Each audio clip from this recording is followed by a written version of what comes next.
In today's video, we're gonna be talking about catching biggins on square bills. I'm gonna get it. Oh, quality fish on the old square bill. Get that net, get that net. Well, that is a beautiful fish right there. Hey, yo, what's going on, people? Welcome to another video. You guys loved the last tip video. You guys actually really tore it up. It seems I'm trying to experiment with, the types of videos that I'm making, whether it's challenges, tip videos, river videos, boat videos, kayak videos. There's a lot of videos. But anyway, so what we're going to be doing today is talking about square bill crankbaits. I think this is actually a highly recommended video in the comment section. A lot of people have been talking about it. But then again, when I'm out on those ponds, there's not really many areas that you could throw a square bill, because I'm gonna tell you why today. So right now I'm gonna be showing you guys a few different square bills that we're gonna be throwing around today, and also a few different colors depending on what water clarity you're fishing, whether it's clear water, dirty water, and that whole deal. So let me get a few of these out. So when it comes to picking square bill crankbaits, obviously we are out here on the river today, very dirty water, so I usually stick to about 2 to 3 colors, and that's really what I go with, and that's what I've had my best luck on. Especially when throwing in super dirty water. The river is nasty. Alan Bob, show them real quick. Show them that nasty water. Straight chocolate milk. So what I would be throwing in here, I really like, a chartreuse crankbait with a black back, as you guys can tell right there. Of course, this one has a little bit more detail, but it's got that black back right there and that chartreuse body. That is a killer color. That is actually, we've actually been out here for a little bit, and that's what I've been throwing today, and I've absolutely killed them on it. Also, this one right here, as you can tell, that's just a red crawl color. Obviously, I'm talking about square bills in this video, but DT6s as well by Rapala, whatever you guys want to call it, are a killer crankbait. I've caught a lot of fish on them. They have a color called Demon, which is actually like a light red, and it has a, I want to say like a purple back on it. That is a killer color. Alan Bob, I said I wasn't gonna need you. Where's this in your bag? It's in his bag, but it's like just a natural color, or not natural color, but more of a crawl color, just like that. So these are pretty much the 2 colors I would use in dirty water. Very great. You're just gonna have to see what they want that day. We've thrown both of them today, and it seems that they really want that chartreuse with the black back. Moving on to square bills I would throw in clear water. You're kind of gonna want some more natural colors. So right here we just have like a standard old sexy shad. As you guys can tell, it's just simple, standard. That is just a regular color right there, standard, really natural. Same with this one right here. It's obviously a lot bigger square bill, but this one is, sexy shad with a little bit of chartreuse down the middle. And then you have this one, which is actually called Ghost Minnow. This one's by Strike King, and that is a killer color as well. It's got this more natural on top, chartreuse down the middle, and translucent on the bottom. And then I actually have one more, which is pretty much, blackish brown on the top, and then it has more of a translucent body. Those are all 4 really good colors for like clear water if you guys are going to be doing that. But in this video, we're in dirty water. We're going to be messing with the chartreuse black back and also the red crankbait. All right, boys and girls, we got this crankbait right here. Let's go catch some fish.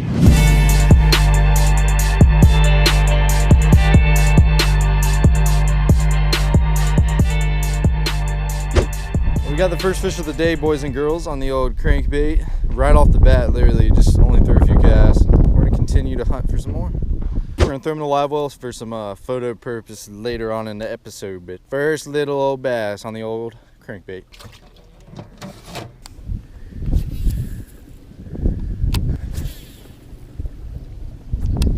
You got him? What? Don't let him spit it. Oh, dude, that's a good one, man. That was a beautiful bass right there on the old crankbait, dude. That's 2 in a row, just easy, quick and easy. It's about that time right now. This tide's going low, dude. It's gonna get good. Got him right on that little DT6 and that little crawl pattern. It's gonna be a good day, man. That little rod, that's the only thing. Oh my God, dude. I don't know, bro. Dude, he hit it before I even cranked it, bro. I thought I was stuck on a rock. Third bass already, boys and girls. It is happening very quick today on that little balsa, or this is actually cedar. It's not balsa, but still super light. Little black back, chartreuse body, square bill right here. They're smucking it.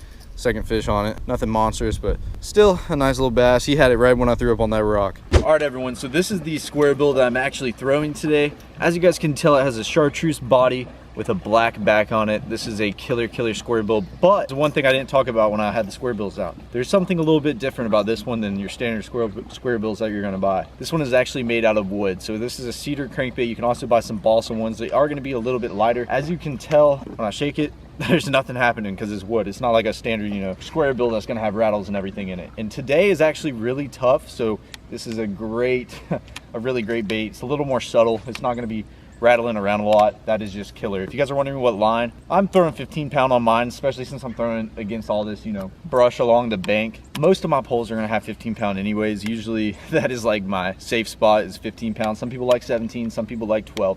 I like 15, it's right there in the middle.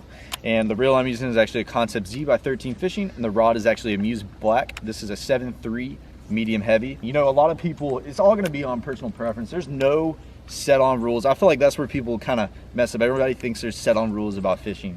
Fish how you want, really. Like I'm giving you guys tips today, but just take some parts of these tips and then apply it to when you're fishing. There's no set on rules for fishing, you know, what type of rod you need to be throwing your bait on. Like I said, medium heavies is usually what I go with. That's my favorite all-around rod.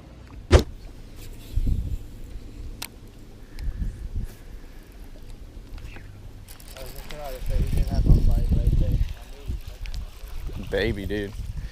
He's a baby. He tried to choke it. He's too small. He's too small.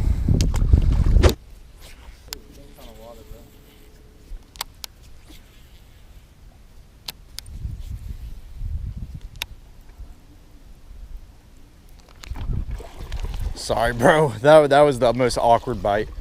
This is a big one. God, dog, dude. Dude, I'm sorry. That was just the most uncomfortable thing. That is not a bad fish. You saw it 2 pound. There we go, boys. That is a beautiful bass right there. There is nothing wrong with that one. On a square bill, all the fish today. That is a quality one, especially for the river. I know you guys probably don't know much about here at the Savannah River, but these fish, you know, usually aren't too big. I've caught, you know, my PB out here, but it's a certain time of year. A majority of the fish you catch are small, but that is a very quality fish. Dude, it's oh my God. You had one too? I had one. Dude, they're eating a crankbait today, boys.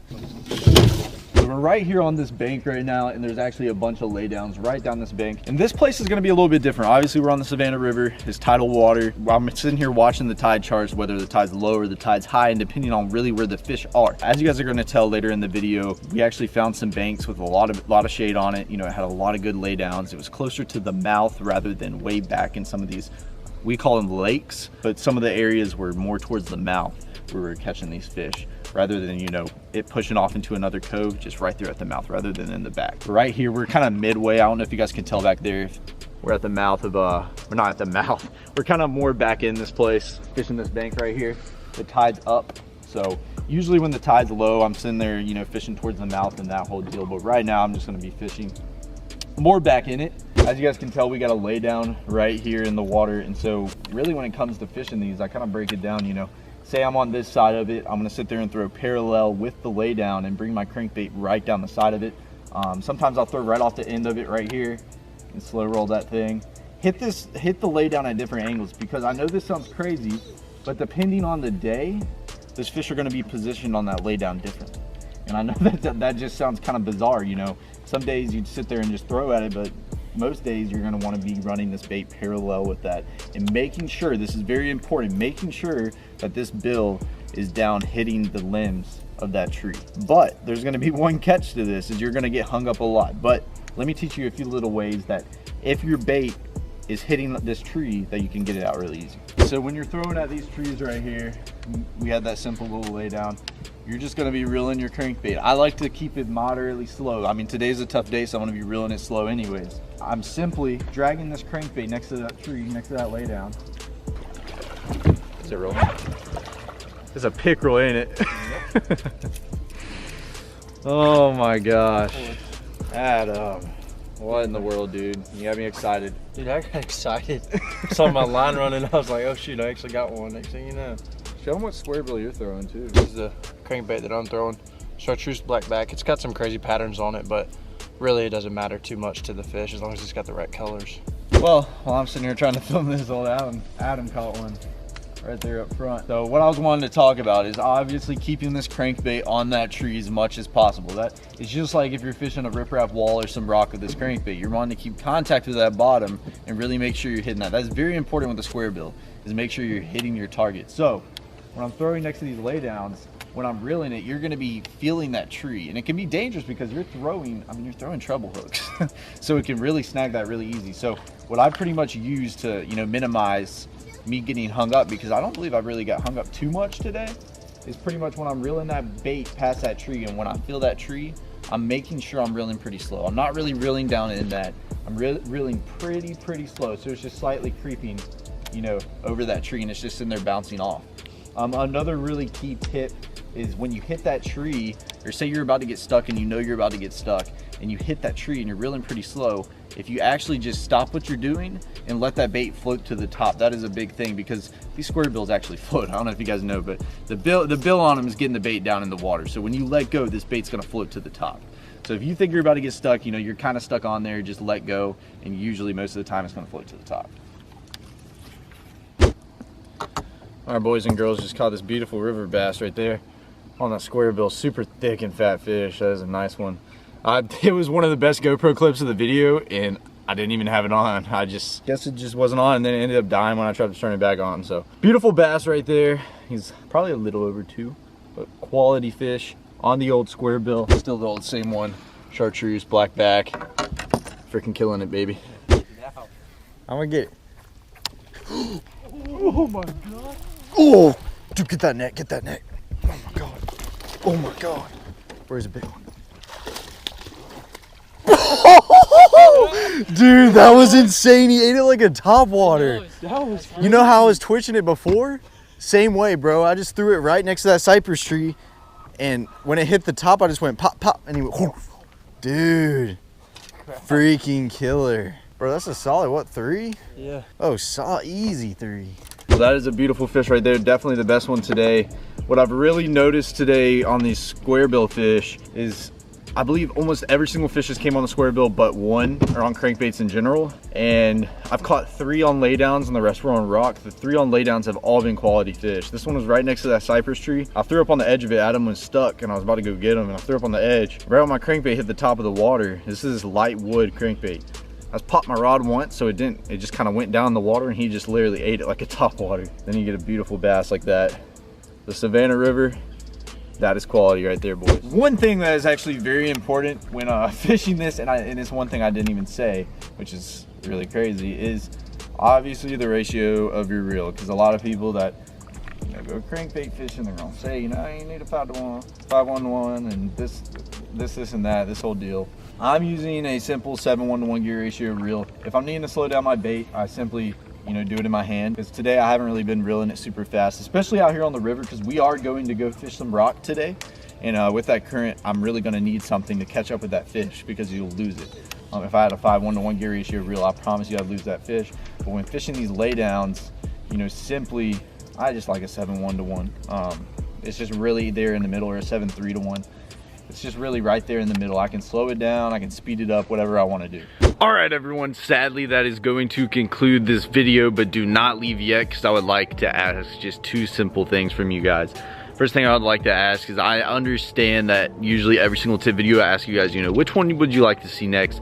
But sometimes I may forget or not see it, or that whole deal. So even if you comment on the other ones, I would still like you to comment which tip video you would like to see next. Leave the comment below, and I hope you guys are enjoying these tip videos. It seemed as if you liked the last one, and I hope you guys got some value out of this one and learned some more about some crankbait fishing tips / square bill fishing tips. And be sure to let me know in the comment section below. But thank you guys so much for the support. I love you guys so much. This was a very fun day out on the water. It was a little tough, but those fish were just clearly eating a crankbait, and it was just overall really fun, especially that last fish that blew up on it like a topwater. I don't know if you guys saw it. If you guys didn't see it, make sure you go back and kind of watch that fish come up and eat it. It was just crazy. That whole deal was just awesome. But thank you guys so much for the support. I love you guys so much, and be sure to leave a comment below. Be sure to pepper that thumbs up button if you haven't already. If you guys haven't subscribed to the channel, I have new uploads, 3 uploads every single week, Tuesday, Thursday, and Sunday. Some days may vary just due to how busy I am, but be sure to hit that subscribe button and also the notification bell. Thank you guys so much for the support. I love you guys so much, and I'll catch you guys in the next video.